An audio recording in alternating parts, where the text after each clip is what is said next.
What's up, YouTube? It is Ben with Bearded Spruce back for an update. This is going to be a little different than my typical videos have been thus far. I've been getting a lot of requests to give an update on the Airstream. We're going to jump into that in a second. But first of all, I just want to thank everyone that's been watching my videos and joining me for this adventure. If you haven't seen my videos before about this Airstream, it's a 1972 land yacht safari. It's about an 18-foot box, about 21 feet in total, and it has been really fun. But everything that you read, if you've done research looking into doing a Airstream, is 100% true. It is a lot of work and a lot of reading forums and watching videos like this one, and thus the reason why I started this video series is to give you guys kind of my steps on the journey of how we brought it home. It was in okay shape, but then when we started taking the smelly layers apart and ripping everything that was from the original Airstream out, we found some damage to the floorboards and then damage to the rusted out support beams on the frame. Replaced those, got the floor back down, got new floor in, and then now we've been tackling slowly but surely the interior skin. Everything you've read so far up to this point, I'm sure you guys have done research as well, that says keep the interior skins. Unfortunately, we weren't able to keep the interior skins because of logistical reasons. We didn't keep them, and I definitely regret that now. I'll show you inside, the process of what we've been doing so far, but I want to encourage you to stick around for the end of this video. We have a little surprise, something that is super exciting for us to enjoy the outdoors while we're renovating this just beast of a project. So stick around to the end, but for now, let's jump inside and talk about the process of redoing these skins. Don't mind the mess, it's obviously a construction zone still, but you can see the interior skins are starting to go back in. I bought these from an awesome place that I think a lot of Airstream renovators buy them from. I'll link to their website in the description below. I'm not partnered with them or affiliated with them in any way, but they have been awesome, giving advice every time I call on the thickness that I should go for and encouraging me to, get a little bit more than I think I should get, just in case so I don't have to double up shipping costs. But the skins actually come in this massive box that you can see here. This one and all of the boxes come with two different sheets of 4 foot wide by 12 foot long sheets. You can choose different thicknesses, but it was a struggle trying to find out what to get and where to get them from, so I will share that information with you down below. And then you can kind of see in the video, it's been a layer of kind of piecemealing back in the skin. So I started from the bottom, and I actually started on this end cap because I needed to make sure I drilled in the right holes for the different wires to come through. And I'm gonna put a bench in the front here where it will be a convertible queen size bed, kind of a breakfast nook area. So I wanted to get that in first, and then I'll start building the booth soon. But then my dad was in town, basically to come help me put some skins in, and we got a bunch done. You can see we got all the way up on this side and all the way back to the curve section, and then we got most of this side done as well. The cool part about this plan, at least that I have, is a lot of this lower stuff is going to be hidden behind cabinets. This over here is actually going to be where the bathroom is.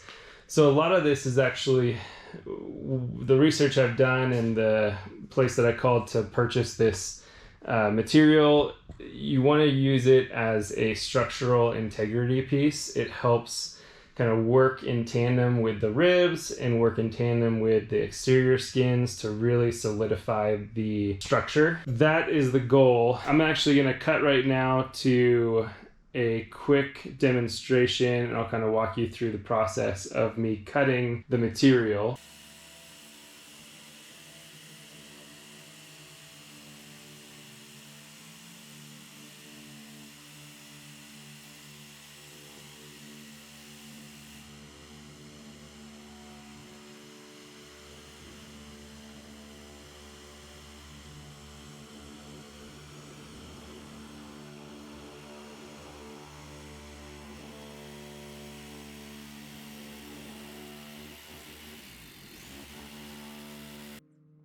Once I got it down to the right size, I actually used a piece of melamine plywood and used that as a template to figure out where to drill the holes. A quick shout out to my father-in-law actually in this video helping me figure out the process. He was a huge help. And then a few days later, my dad came in town and helped me do some more of the work. So huge shout out to both of them. They were awesome to be there. So you can see that I'm cutting the longer 12-foot piece down to the right size that I traced from the template.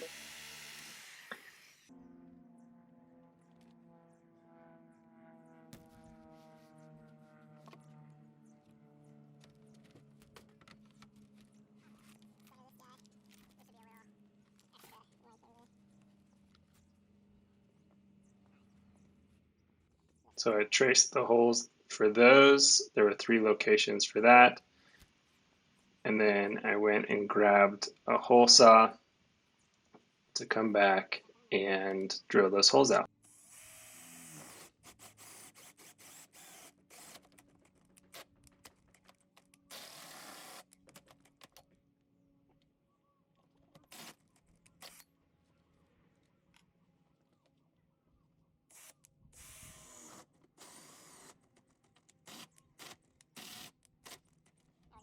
All right, so we're back in the Airstream. A few things. Sorry about the dark lighting. It's kind of like a cloudy day. But anyway, so you can see around the windows, there's some gaps and stuff right here. I've done some research, and I think what I'm going to do is actually use some wood to trim out the windows and then secure them to the actual window sills, and that will act as kind of a window box, which will be nice to set things on and to hang blinds or whatever. I think that will work out really well, and then I can do kind of custom little corner caps to close those gaps as well, and I can put a little extra insulation in, but I think that's going to work out really well, a lot better than trying to cut curves in the aluminum. So that is the update on the interior skins. You know, I know that this project is going a lot slower than I was hoping it would go. I was actually hoping to bring my family camping this summer in it up on our land, but the truth is, between the supply issues with getting just different materials, including like the heater, I've been waiting 7 months to get a new heater for this guy, as well as some of the fridges I've been looking at are all on back order. I think it's a mix between the pandemic and supply chain issues, as well as everyone wants to buy a camper right now, which is super awesome that everyone's really into it and got into it this last year. It is a blast to work on these things, and be part of the community has been really fun. But unfortunately, it slowed things down quite a bit. Has just really put a damper on the speed of building this thing out, which, on that note, are you guys ready for the surprise? All right, let's go check it out. If you've been with me through this entire journey of the Airstream project and other projects I've been doing, you might know that we own some land up in the mountains, and we were planning originally to do the Airstream and then enjoy that land that we've owned for, I don't know, 5 or 6 years now. Unfortunately, that, like I explained a second ago, has been put on hold, but we decided, since we're crazy, take on another project that's not quite as intense. So we bought this 1982 little camper. It's a smaller camper than the Airstream.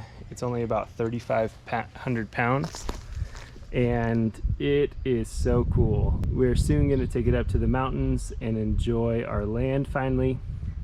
But let me give you a quick tour. So here is the inside.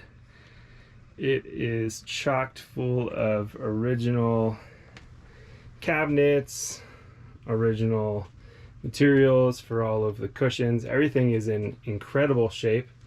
We've added a few things like the knife block and a few accessories and that kind of stuff. But it's pretty awesome. Our daughter can sleep back here in this pretty much twin size bed, and then we can use it as a day bed, like a couch day bed during the day. And then all of the windows are jealousy windows, which are really cool. They just open up all the panes. They're in great working shape.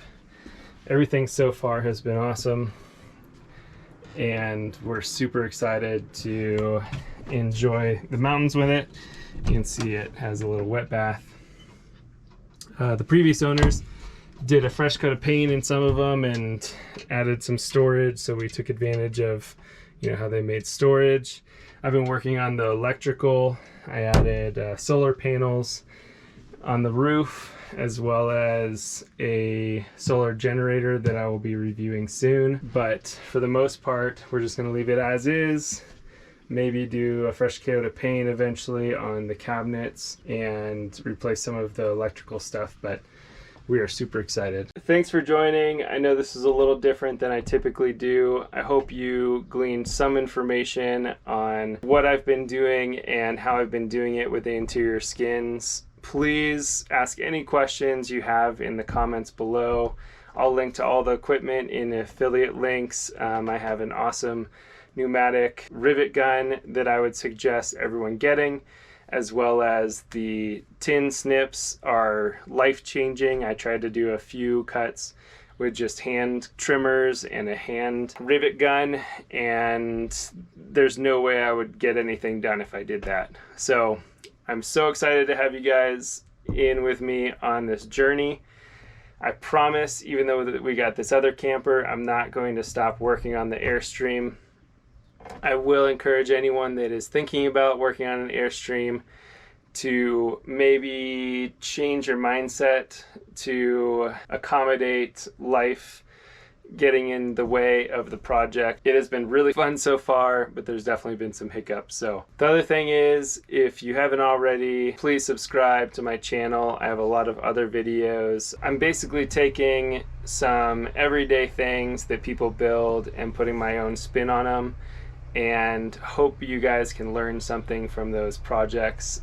I'm trying to be as transparent as I can throughout all of these projects on what goes wrong and what goes right, so I can help you guys make some educated decisions on what you spend your time on. Thanks for joining. Feel free to subscribe to my channel, or like this video or any of my videos, or just enjoy watching. Thanks for being here, and we'll see you next time.